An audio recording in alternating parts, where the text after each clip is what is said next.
Hello बच्चों, तो कैसे हैं आप सभी लोग। आई होप सभी लोग अच्छे होंगे। मेरा नाम है विपिन कुमार और आप सभी लोगों का स्वागत है हमारे यूट्यूब चैनल विपिन एजुकेशन में। आज हम हेलो एल्केन में दो कंपाउंड हमने करा दिए। एक कंपाउंड हमने करा दिया है एथिल ब्रोमाइड। आज हम दूसरा कंपाउंड कराने जा रहे हैं क्लोरोफॉर्म। क्या करना है हमको? क्लोरोफॉर्म। क्या होता है क्लोरोफॉर्म? लिखते हैं क्लोरोफॉर्म। क्या होता है क्लोरोफॉर्म का सामान्य सूत्र CHCl3 होता है। ठीक है। अगर हम इसका IUPAC नाम जानना चाहें, IUPAC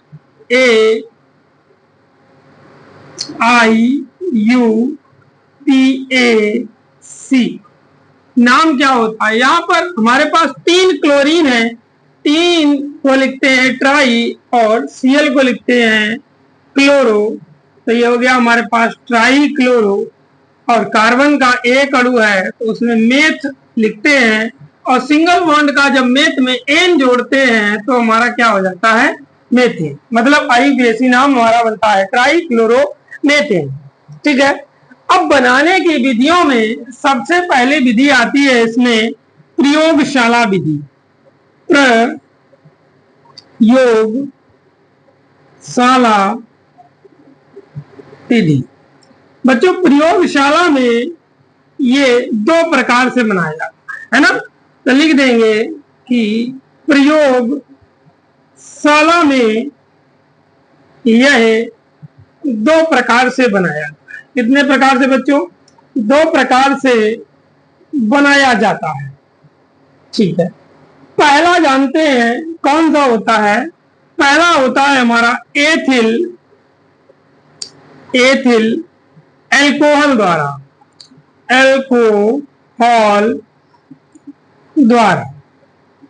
एथिल एल्कोहल द्वारा बनाया जाता है। और दूसरा विधि हमारा इसमें होता है एसीटोन द्वारा। किसके द्वारा बच्चों? एसीटोन द्वारा। तो जब हम एसीटोन द्वारा इसे बनाते हैं या एथिल एल्कोहल द्वारा बनाते हैं तो सबसे पहले जान लेते हैं कि एथिल एल्कोहल के द्वारा कैसे इसको बनाया जाता है। बच्चों, एथिल एल्कोहल से जब हमें क्लोरोफॉर्म बनाना हो तो सबसे पहले क्या करते हैं हम? विरंजक चूर्ण CaOCl2। ये क्या होता है बच्चों? विरंजक चूर्ण होता है। क्या होता है? ये विरंजक चूर्ण होता है। इसमें हम क्या डाल देते हैं? जल डाल देते हैं। मतलब इसकी क्रिया हम जल से करा देते हैं, H2O की करा देते हैं। तो यहाँ पर हमको मिल जाता है CaOH का होल ट्वाइस, मतलब कैल्शियम हाइड्रोक्साइड और क्लोरीन Cl2 मिल जाता है। अब जो हमको क्लोरीन मिला है उस क्लोरीन की क्रिया हम एथिल एल्कोहल से करा देते हैं। एथिल एल्कोहल हमारा क्या होता है? CH3CH2OH होता है और उसको C2H5OH भी लिख सकते हैं। इस CH3CH2OH की क्रिया हम क्लोरीन से करा देते हैं तो हमको एल्डिहाइड मिल जाता है। क्या बच्चों मिल जाता है? एल्डिहाइड मिल जाता है। तो समझते हैं कि यहाँ पर हाइड्रोजन जो है वो क्लोरीन के साथ निकल जाता है तो क्या बनाता है? 2HCl, 2 हाइड्रोक्लोरिक अम्ल के अणु बनाता है। क्योंकि यहाँ पर क्लोरीन के 2 अणु हैं और हमें यहाँ पर एल्डिहाइड को ही प्राप्त होगा। 2 कार्बन वाला है तो हमको एसिड एल्डिहाइड मिलेगा। इसको लिख देंगे CH3CHO। ये हमारा कहलाता है एसिड एल्डिहाइड। क्या कहलाता है बच्चों? एसिड एल्डिहाइड कहलाता है। ठीक है। अब हम क्या करेंगे? इस एसिड एल्डिहाइड की क्रिया को, ये क्या है हमारा? एसिटाल्डिहाइड। इस एसिड एल्डिहाइड की क्रिया हम क्लोरीन के 3 अणुओं से करा देंगे। ठीक है। तो हमने लिख दिया CH3CHO प्लस 3 क्लोरीन के अणु। ठीक है। 3 क्लोरीन के अणुओं से करा देते हैं, तो बच्चों यहां से 3 क्लोरीन के अणु इस 3 हाइड्रोजन के अणुओं को इस वाले को लेकर चला जाता है और यहां बना देता है 3HCl, 3 हाइड्रोक्लोरिक अम्ल के अणु बना देता है। और जहां से ये 3 हाइड्रोजन गए हैं, बचे हुए 3 क्लोरीन, 3 6 थे, 3 निकल गए हैं, बचे हुए 3 क्लोरीन के अणु यहीं पर जाकर जुड़ जाते हैं। तो ये आपका हो जाता है CCl3 और CHO, इसको हम कहते हैं क्लोरल। क्या कहते हैं? क्लोरल। बट ये जो क्लोरल है वो एसीटल्डिहाइड का क्लोरल होता है, और जब हम एसीटोन से करेंगे तो वो हमारा एसीटोन का क्लोरल मिलता है। अब आगे देखते हैं कि आगे हमें क्या करना है। अब हम करते हैं कि जो हमको क्लोरल मिला है CCl3 CHO की क्रिया इस कैल्शियम हाइड्रोक्साइड से करा देंगे CaOH का होल ट्वाइस, तो हमको क्या मिल जाता है? क्लोरोफॉर्म मिल जाता है। इसको हम कहते हैं CHCl3। ये हमारा क्या मिला है बच्चों? क्लोरोफॉर्म मिला है। ठीक है, अब ये क्लोरोफॉर्म मिल जाता है। अब यहां बचा क्या है? अब यहां पर बचा है HCOO का होल ट्वाइस Ca। ठीक है, अब इसे हमें बैलेंस करना है, तो हम क्या करेंगे कि यहां पर 2 लगा देंगे और यहां पर भी 2 लगा देंगे। ठीक है, तो ये हमारा यहां से बैलेंस हो जाता है। ये हमारी थी एथिल अल्कोहल से क्लोरोफॉर्म बनाने की विधि। लिखने के लिए इसमें क्या लिखा जाता है कि जब एथिल अल्कोहल को नम विरंजक चूर्ण के साथ मिलाकर आसवन कराने से क्लोरोफॉर्म बनता है। तो हम लिख देंगे, अभी हम एसीटोन की विधि को नहीं करेंगे, बाद में देखते हैं। इसकी थ्योरी को हम लिखते हैं किस प्रकार से कि जब एथिल अल्कोहल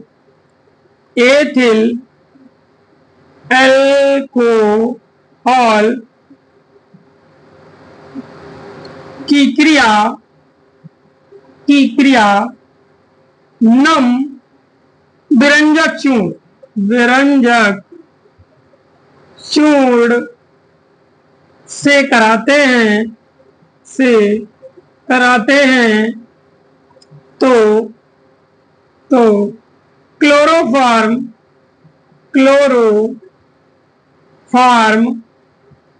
बनता है।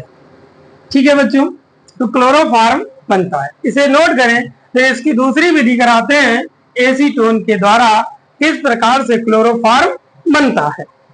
बच्चों, क्लोरोफॉर्म बनाने की दूसरी विधि हमारी आती है एसीटोन द्वारा। इसके द्वारा बच्चों, एसीटोन द्वारा। प्रयोगशाला विधि में दूसरी विधि आती है एसीटोन द्वारा। तो जब हम इसको एसीटोन के द्वारा बनाते हैं तब भी हम वही करते हैं कि नम विरंजक चूर्ण ले लेते हैं CaOCl2, उसमें जल डाल देते हैं, तो हमारा बन जाता है CaOH का होल ट्वाइस कैल्शियम हाइड्रोक्साइड, और हमारा बन जाता है क्लोरीन Cl2। ये हमारा क्या है बच्चों? विरंजक चूर्ण है। लिख देते हैं विरंजक चूर्ण। और ये जो बना है हमारा कैल्शियम हाइड्रोक्साइड बना है। अब हमें एसीटोन से बनाना है, तो एसीटोन का फार्मूला होता है CH3 और C डबल बॉन्ड O। ये एसीटोन है। इसकी क्रिया हम फिर से क्लोरीन के साथ कराएंगे तो हमारा क्या बन जाएगा बच्चों? विरंजक चूर्ण बन जाता है।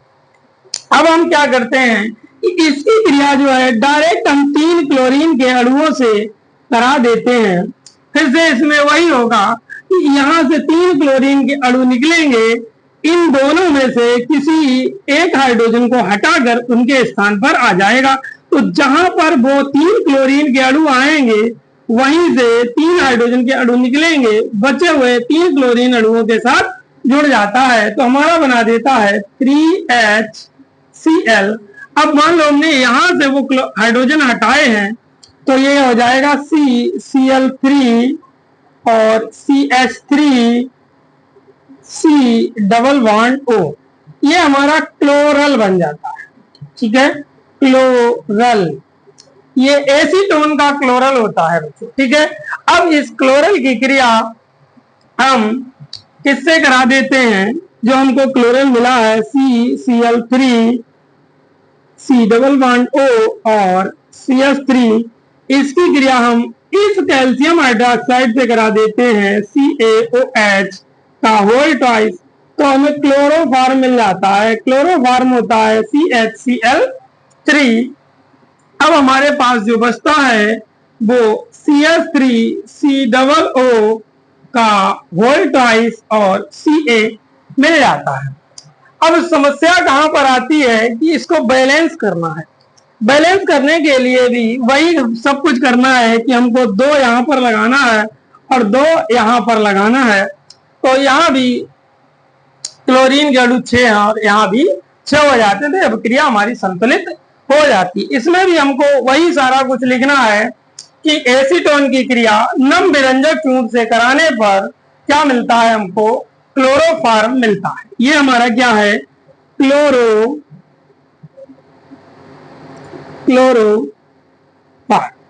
ठीक है बच्चों, तो हम लिख देंगे कि जब एसीटोन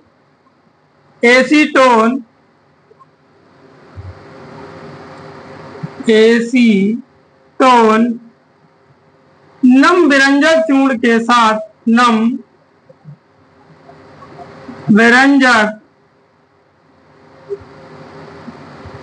चूर्ण के साथ क्रिया करता है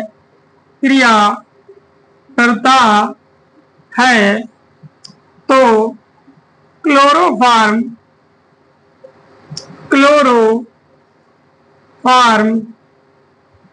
बनता है। ठीक है बच्चों, तो हमारा क्या बन जाता है, क्लोरोफॉर्म बन जाता है। और इस बार 2000 जो हमारे 26 में जो बोर्ड की परीक्षा होने वाली है, उसकी दृष्टि से ये बहुत ही इंपॉर्टेंट, मोस्ट इंपॉर्टेंट टॉपिक है क्लोरोफॉर्म। ठीक है, 100% पूछा जा सकता है। ठीक है, अब हम दूसरा देखते हैं कि इसके भौतिक गुण क्या होते हैं। ठीक है, इसे नोट करें, जब इसे रफ करके दोबारा बताते हैं कि इसके भौतिक गुण क्या क्या होते हैं। ठीक, तो करते हैं आगे कि एसीटोन के, क्लोरोफॉर्म के भौतिक गुण क्या क्या होते हैं। लिखेंगे कि क्लोरोफॉर्म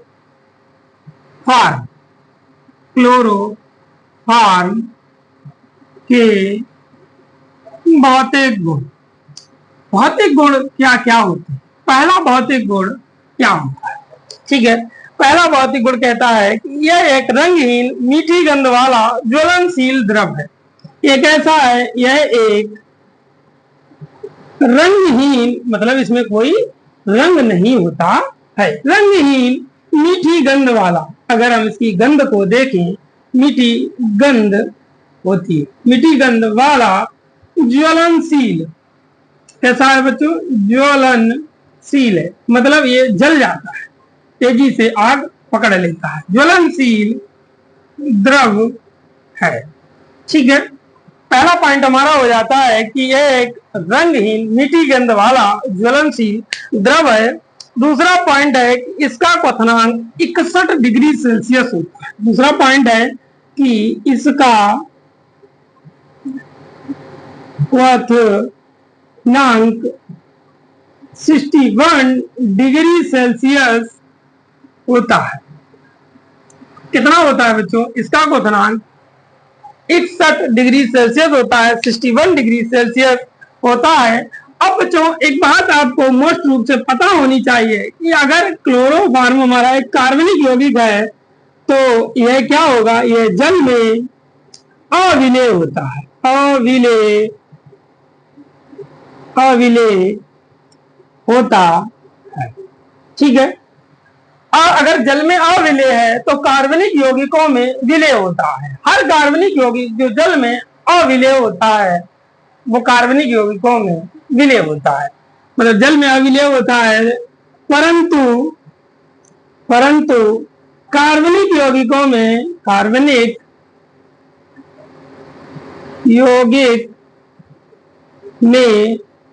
विलेय होता है, मतलब कार्बनिक यौगिकों में ये घुल जाता है। और कार्बनिक यौगिक क्या होते हैं? जो कार्बन से मिलकर बने होते हैं। चौथा पॉइंट देखते हैं इसका कि चौथा पॉइंट क्या कहता है। चौथा पॉइंट कहता है कि इसे सूंघने से मूर्छा आ जाती है ना। इसे सूंघने से, है ना, इसे सूंघने से मूर्छा मतलब बेहोश हो जाता है, मूर्छा आ जाती है। तो ये तो हमारे 4 पॉइंट रहे क्लोरोफॉर्म के। बच्चों आगे देखते हैं कि क्लोरोफॉर्म के रासायनिक गुण में सबसे पहले हेडिंग आती है कि क्लोरोफॉर्म का ऑक्सीकरण। क्लोरोफॉर्म का अगर ऑक्सीकरण करते हैं तो क्लोरोफॉर्म का फार्मूला CH-Cl3 होता है, और ऑक्सीकरण मतलब ऑक्सीजन से क्रिया होगी। ये क्रिया प्रकाश के साथ होती है, प्रकाश की उपस्थिति में होती है। तो ये COCl2 बनाता है, इसको हम कहते हैं कार्बोनिल क्लोराइड। ठीक है बच्चों, कार्बोनिल क्लोराइड। और यहां पर बनता है HCl, हाइड्रोक्लोरिक अम्ल। अगर देखा जाए तो अभी ये अभिक्रिया संतुलित नहीं है, तो यहाँ ऑक्सीजन के 2 अणु हैं, तो हमको 2 यहाँ पर लगाना पड़ेगा। अभी हमारे क्लोरीन के अणु 3 दूनी 6 हुए हैं, बट यहाँ कार्बन के जो है 2 अणु हो चुके हैं, तो हम यहाँ भी 2 अणु कर देंगे।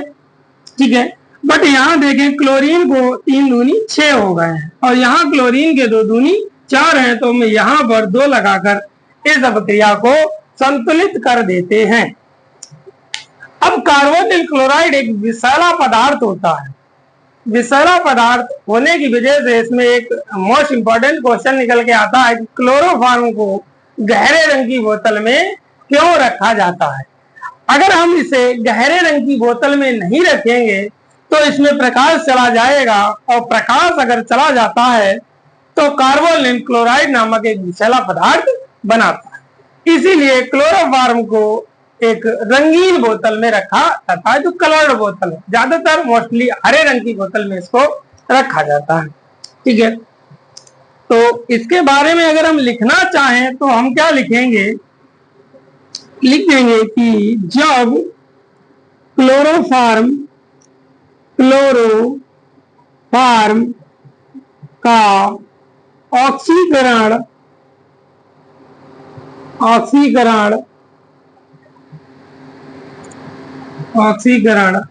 कराते हैं तो कार्बोनिल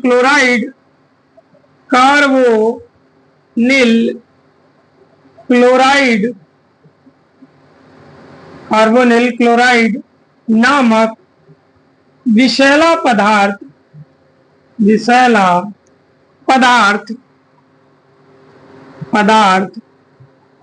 बनता है। ठीक है बच्चों, कार्बोनिल क्लोराइड एक विषैला पदार्थ होता है। ठीक है, आगे देखते हैं। दूसरी अभिक्रिया आती है इसकी अपचयन अभिक्रिया आती है। यही इंपॉर्टेंट अभिक्रियाएं होती हैं, ये आपको आनी चाहिए। ठीक, क्लोरोफॉर्म का हम अपचयन कराते हैं। देखते हैं किस प्रकार से होगा। मान लो हमने क्लोरोफॉर्म CHCl3 ले लिया। अपचयन कराया जाता है तो हाइड्रोजन के साथ होता है। किसके साथ होता है बच्चों? हाइड्रोजन के साथ होता है। और यहां हम इसको H भी लिख सकते हैं इस तरीके से। ठीक है, तो H जब लेते हैं तो यहां पर मीथेन बनती है CH4। अब हम देखें तो यहां पर 3 क्लोरीन के अणु बचे हैं। यहाँ पर एक हाइड्रोजन का अणु था तो CH4 हो गया, मतलब 3 अणु एक्स्ट्रा आ गए हैं। और 3 इस क्लोरीन को ले जाने के लिए चाहिए, तो हम लिख देंगे HCl, हाइड्रोक्लोरिक अम्ल। अब हम देखते हैं कि यहाँ पर क्लोरीन के 3 अणु हैं, तो हम यहाँ 3 लगा देंगे। अब हाइड्रोजन के यहाँ 4 और 3 7 हैं, बट यहाँ पर 1 और 2 3 है, तो हम यहाँ कितना लगा देंगे, 6 लगा देंगे। तो 6 और 1 7 हो जाता है। अब क्रिया हमारी संतुलित हो जाती है। ये क्रिया जो होती है जिंक और जल की उपस्थिति में होती है। अगर हम यहाँ पर हाइड्रोजन की संख्या घटाते बढ़ाते हैं तो उसी प्रकार से अभिक्रिया होती रहती। तो हम लिख सकते हैं कि जब क्लोरोफॉर्म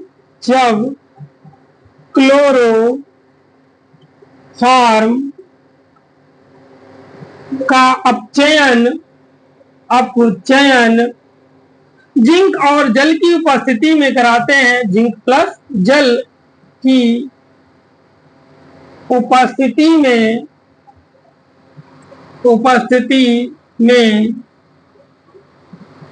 कराते हैं, तो क्या बनता है, मेथेन बनता है। क्या बनता है बच्चों, मेथेन बनता है। लिख देंगे,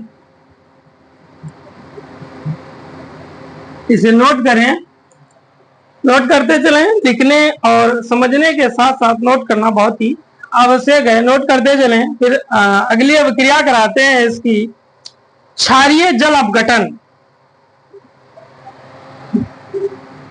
2 अभिक्रियाएं कर चुके हैं, ऑक्सीकरण और अपचयन। क्षारीय जल अपघटन करा के देखते हैं इसका, देखते हैं क्या होता है। ठीक है बच्चों, क्षारीय जल अपघटन कराते हैं तो क्लोरोफॉर्म है CH और Cl3 है, तो हमने 3 क्लोरीन के अणु हैं, इनको इस तरीके से लिख दिया। अब क्षारीय जल अपघटन कराना है तो मतलब किसी क्षार से क्रिया करानी है, जैसे सोडियम हाइड्रोक्साइड प्लस NaOH। ठीक है, अब यहां पर 3 क्लोरीन के अणु हैं, तो हम यहां पर 3 NaOH ले लेंगे, 3 NaOH हो जाए। ठीक है बच्चों, अब क्या होगा कि ये 3 क्लोरीन के अणु इन तीनों सोडियम के अणुओं के साथ निकल जाता है, तो ये हमारा बना देता है 3NaCl, 3 अणु बना देता है सोडियम क्लोराइड के। अब जो हमारे पास बचा है, ये OH जो बचे हुए हैं वो इस कार्बन से आकर जुड़ जाता है, तो हम इसको लिख देंगे CH single bond OH single bond OH single bond OH। ठीक है बच्चों, तो ये अभिक्रिया इसकी कौन सी थी, क्षारीय जल अपघटन थी। तीसरी अभिक्रिया थी हमारी क्षारीय जल अपघटन। ठीक है बच्चों, ये हमारी थी क्षारीय जल अपघटन। इसमें आगे देखना होता है कि जो बना है उसको हम आगे लेकर चलते हैं, कि जैसे CH OH OH और OH। ठीक है बच्चों, CHOH है, तो ये जो यौगिक है वो अस्थायी होता है, अनस्टेबल होता है, ये अभी पूर्ण कंपाउंड नहीं बना है। तो हम क्या कर लेंगे कि यहाँ पर जब इसे आगे इसकी क्रिया कराएंगे तो ये फॉर्मिक अम्ल में चेंज हो जाता है। फॉर्मिक अम्ल क्या होता है, फॉर्मिक अम्ल होता है HCOOH प्लस हमारे पास क्या बचता है H2O। मतलब अगर हम क्लोरोफॉर्म का क्षारीय जल अपघटन कराते हैं तो हमको फॉर्मिक अम्ल प्राप्त होता है। लिख देंगे कि जब क्लोरोफॉर्म का क्षारीय जल अपघटन क्षारीय जल अपघटन किसके साथ कराते हैं? क्या होता है? NaOH से कराते हैं। ठीक है, क्षारीय जल अपघटन कराते हैं तो क्या बनता है? फॉर्मिक अम्ल बनता है। क्या बनता है बच्चों? फॉर्मिक अम्ल बनता है। ठीक है, समझ गए आप लोग? इसे नोट करें। फिर अगला अभिक्रिया कराते हैं हम एसीटोन के साथ। इसमें इंपॉर्टेंट अभिक्रियाएं ही कराएंगे, सारी अभिक्रियाएं नहीं करानी होती है। ठीक है, अगली कराते हैं हम एसीटोन से अभिक्रिया। चौथी अभिक्रिया हमारी आती है, तीसरी अभिक्रिया हमारी ये थी, हेडिंग डाला हम थोड़ा भूल गए थे, तो तीसरी हमको करानी है एसीटोन से। किससे करानी है बच्चों? एसीटोन से क्रिया। एसीटोन की हम क्लोरोफॉर्म से क्रिया कराएंगे और फिर देखेंगे कि हमारा क्या बनता है। और यहाँ पर क्लोरीटोन बनता है सोडियम हाइड्रोक्साइड की उपस्थिति। ठीक है बच्चों, देखते हैं। तो एसीटोन होता है हमारा CH3 और C double bond O plus chloroform होता है CHCl3। अब इसमें क्या होता है कि ये वाला जो हाइड्रोजन है ये निकल कर इस ऑक्सीजन से जुड़ जाता है और बचा हुआ कार्बन और क्लोरीन ये दोनों यौगिक निकल कर इस कार्बन से जुड़ जाते हैं। ये क्रिया जो होती है वो सोडियम हाइड्रोक्साइड की उपस्थिति में होती है। तो ये आपका हो जाता है CH3, इसको ऐसे ही नोट कर लेना है, और C सिंगल बॉन्ड OH, क्योंकि इस ऑक्सीजन से ये वाला हाइड्रोजन जाकर यहाँ पर जुड़ जाता है और बचा है CCl3, इस प्रकार से जुड़ जाता CCl3। ठीक है, ये क्या है हमारा? क्लोरेटोन। इसको हम बोलते हैं क्लोरेटोन। मतलब अगर हम लिखना चाहें तो हम क्या लिख सकते हैं कि एसीटोन सोडियम हाइड्रोक्साइड की उपस्थिति में क्लोरोफॉर्म से क्रिया करके क्लोरेटोन बनाता है। तो इसकी जो थ्योरी है हम इस साइड लिखते हैं, तो लिख देंगे कि जब एसीटोन सोडियम हाइड्रोक्साइड मतलब NaOH की उपस्थिति में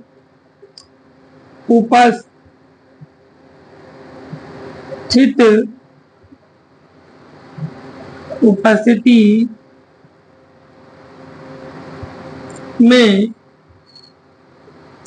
क्लोरोफॉर्म से क्रिया करता है, क्लोरोफॉर्म से क्रिया करता है तो क्लोरेटोन बनाता है। क्लोरेटोन बनाता है, इसे भी नोट करें। फिर अगला करते हैं कार्बिल एमीन अभिक्रिया। ये एक इंपॉर्टेंट अभिक्रिया है और ये भी परीक्षा में बहुत ज्यादा मात्रा में पूछी जाती है। इसे नोट कर लिया होगा आपने। समझने के साथ साथ बच्चों नोट करना बहुत आवश्यक है। अपना एक नोट्स बनाना बहुत ही जरूरी है। 4 अभिक्रियाएं अभी तक हम कर चुके हैं। 5वीं अभिक्रिया हम देखेंगे कि कार्बिल एमीन अभिक्रिया। 5वीं हमारी अभिक्रिया आती है कार्बिल एमीन से अभिक्रिया या क्रिया। ठीक है, कौन क्रिया करेगा? क्लोरोफॉर्म क्रिया करेगा। कौन क्रिया करेगा? क्लोरोफॉर्म क्रिया करेगा। और किससे करेगा? 3 सोडियम हाइड्रोक्साइड के अणुओं से क्रिया करेगा। किसके साथ? किसी एमीन के साथ। किसके साथ बच्चों? किसी एमीन के साथ। जैसे हम एनिलीन ले लिया, C6H5 NH2, ये हमारा एनिलीन होता है। क्या होता है बच्चों? इसको हम बोलते हैं एनिलीन, एनिलीन। ठीक है, ये हमारा पोटेशियम हाइड्रोक्साइड है और ये हमारा क्लोरोफॉर्म है। ये क्रिया करता है तो देखते हैं क्या बनाता है। सबसे पहले तो ये बनता है फेनिल आइसोसाइनाइड C6H5NC, इसको हम बोलते हैं फेनिल आइसोसाइनाइड, साइनाइड। ठीक है बच्चों, फेनिल आइसोसाइनाइड बनता है। दूसरा जो कंपाउंड होता है, यहाँ पर 3 क्लोरीन के अणु, वहां 3 पोटेशियम के अणु है, ये आपस में जुड़ जाते तो बना देता है 3KCl, मतलब पोटेशियम क्लोराइड। अब जो हमारे पास बचा है वो ऑक्सीजन बचे हैं और कुछ हाइड्रोजन बचे हैं। हमेशा आपको ध्यान रखना है कि हाइड्रोजन और ऑक्सीजन आपस में मिलकर जल का निर्माण करते हैं, H2O। अब देखना है कि यहाँ पर जल के कितने अणु हैं? 3 अणु हैं। तो यहाँ पर जो जल बनेगा उसके कितने अणु बनेंगे? 3 बनेंगे, बैलेंस करने के लिए। ठीक है, तो हम लिख सकते हैं, क्या लिखेंगे कि क्लोरोफॉर्म CHCl3 पोटेशियम हाइड्रोक्साइड मतलब KOH और एनिलीन से क्रिया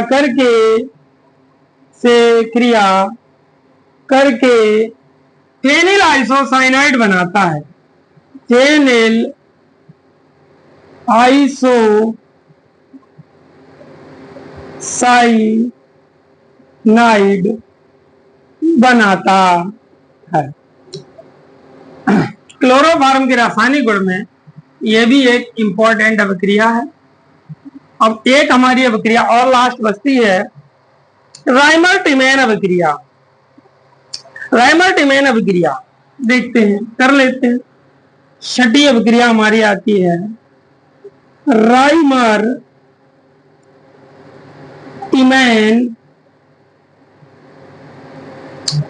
अभिक्रिया। ये सारी अभिक्रियाएं बहुत ही महत्वपूर्ण हैं परीक्षा की दृष्टि से। ये तो बहुत ही ज्यादा है, पूछता है, लगभग हर बार में पूछता है राइमर-टिमेन अभिक्रिया क्या होती है। तो राइमर-टिमेन अभिक्रिया में फिनोल जो है, फिनोल क्या होता है? अगर हम बेंजीन की रिंग बनाएं और उस रिंग पर OH जोड़ दें तो वो हमारा क्या कहलाता है? फिनोल कहलाता है। क्या कहलाता है बच्चों? फिनोल कहलाता है। इस फिनोल की क्रिया हम 3 पोटेशियम हाइड्रोक्साइड के अणु और क्लोरोफॉर्म के साथ करा देते हैं। ठीक है, 3 पोटेशियम हाइड्रोक्साइड और क्लोरोफॉर्म के साथ करा देते हैं तो हमारा बन जाता है सैलिसिलिक एल्डिहाइड। ये क्या होता है देखते हैं। आप फिनोल को जैसे का तैसा बना और उसमें OH और उसमें कहता है सैलिसिलिक एल्डिहाइड, तो CHO एक एल्डिहाइड ग्रुप और हम उसमें जोड़ देते हैं तो ये बन जाता हमारा सैलिसिलिक एल्डिहाइड बन जाता है। इसको लिख सकते हैं हम क्या? सैलिसिलिक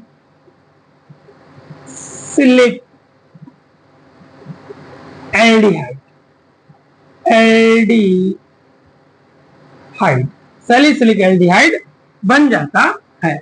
अब देखते हैं बचता क्या है। फिर से वही बात है कि 3 पोटेशियम के अणु 3 क्लोरीन के अणुओं के साथ निकलकर 3KCl का निर्माण करते हैं। अब जो हमारे पास बचा है वो 3 ऑक्सीजन के अणु और कुछ जल के अणु बचे हुए हैं तो बना देता है 3H2O। ये हमारी होती है राइमर-टिमेन अभिक्रिया। ये परीक्षा की दृष्टि से बहुत ही महत्वपूर्ण अभिक्रिया होती है। ठीक है बच्चों, यहाँ पर 3 नहीं बनेंगे क्योंकि हम देखते हैं कि फिनॉल तो निकल गया और एक ऑक्सीजन इस सैलिसिलिक एल्डिहाइड में जुड़ गया, तो यहाँ पर सिर्फ 2 ही ऑक्सीजन सॉरी जल के अणु बनते हैं। और इसके बारे में अगर लिखना चाहें इसकी थ्योरी तो कैसे लिखते हैं, तो लिखेंगे कि जब phenol comma KOH potassium hydroxide chloroform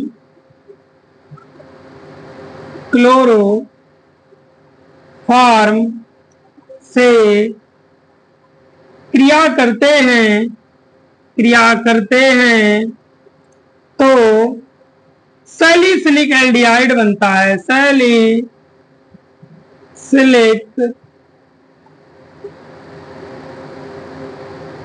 aldehyde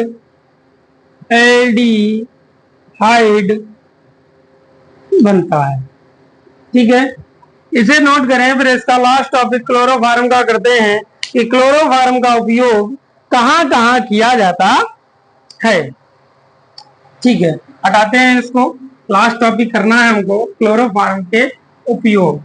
ठीक है बच्चों, पॉइंट बाय पॉइंट देख लेंगे और हमारा क्लोरोफॉर्म खत्म हो जाएगा। इसमें भी एक डायग्राम है, हम क्लोरोफॉर्म में लगा देंगे और आपको देख लेना है। चित्र सहित भी पूछ लेता है और कभी कभी बिना चित्र के भी पूछ लेता है। तो लिखते हैं, समझते हैं क्लोरोफॉर्म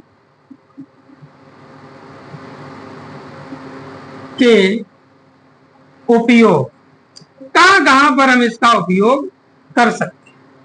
पहला उपयोग क्या होता है? पहला उपयोग जो होता है हमारा क्लोरोफॉर्म का चिकित्सा में निश्चेतक के रूप में किया जाता है, और ये 30% ईथर के साथ है ना। तो लिखेंगे कि 30% ईथर के विलयन के साथ इसका उपयोग, किसका उपयोग? क्लोरोफॉर्म का उपयोग इसका उपयोग चिकित्सा में, या सीधा लिख दें निश्चेतक के रूप में, निश्चेतक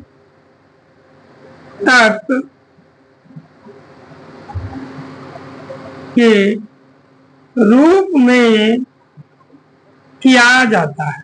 निश्चेतक क्या होती है बच्चों? बेहोशी की दवा। आज से पहले जब एनेस्थीसिया नहीं था तो क्लोरोफॉर्म का उपयोग ऑपरेशन करते समय मरीज को बेहोश करने में किया जाता था। अगला उपयोग आता है कि लाख, रबड़, चर्बी, वसा आदि के विलायक के रूप में। दूसरा उपयोग आता है लाख, रबड़, चर्बी आदि के विलायक के रूप में इसका उपयोग करते हैं। अगला उपयोग आता है दवाइयों के रूप में। क्लोरोफॉर्म का जो उपयोग है वो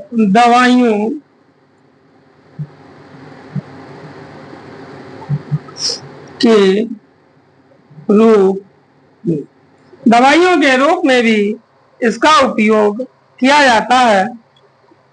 ठीक है बच्चों, अगला उपयोग आता है जीवाणुनाशक के रूप में। चौथा आता है जीवाणुनाशक के रूप में, मतलब पानी को शुद्ध करने में जीवाणुनाशक के रूप में भी इसका उपयोग किया जाता है। और लास्ट उपयोग आता है हमारा सुगंधित पदार्थ बनाने, सुगंधित पदार्थ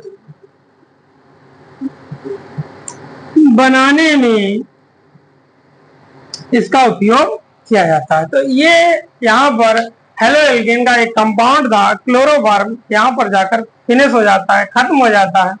और अगर वीडियो अच्छा लगा है तो वीडियो को लाइक करें, शेयर करें, कमेंट करें। और अगर आप हमारे यूट्यूब चैनल पे नए हैं तो चैनल को सब्सक्राइब कर लें, बेल आइकन को ऑल पर सिलेक्ट कर लें, जिससे कि नए वीडियो आप तक पहुंचते रहें।